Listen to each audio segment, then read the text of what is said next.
Alright, yo, what's up? Anyone who actually watches my channel, I just I was angry that, coordinator was down on Friday night. I'm like, what the fuck, Valve? So I went to Reddit, because I'm sure there was a bunch of people complaining, and I see this update. So at first I was like, holy shit, Outlanders, and then it wasn't, but, instead they agreed with this, change to reports, which is actually probably really good.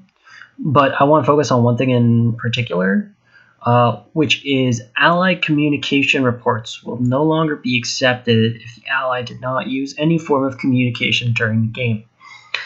And I kind of understand this, but I think my main problem with this is that this doesn't really cover the people who either don't speak your language or just don't communicate at all, which is almost griefing in its own right.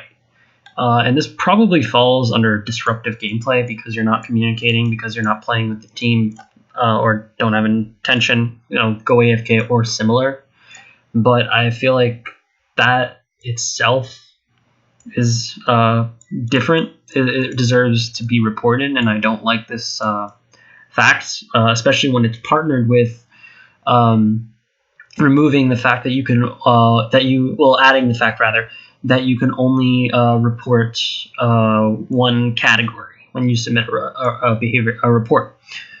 So that was just something that stuck out to me, and I didn't think it was a smart idea.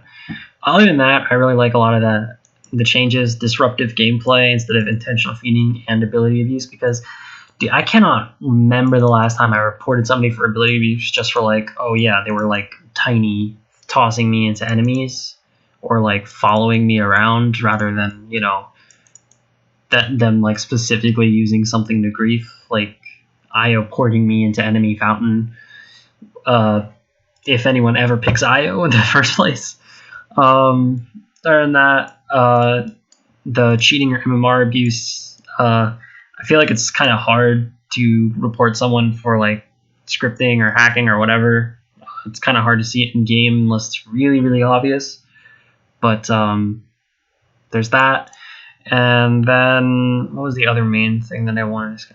Oh yeah, so they also found out that everyone was getting 5 reports or something instead of the normal 3. I think they added that initially for high behavior score players, and I think they might have changed it so that all players had that many reports. So a lot of people got low priority and bad behavior score and stuff. But I'm still wondering why the coordinator is fucking down. But other than that, bless up, and thank you all for watching.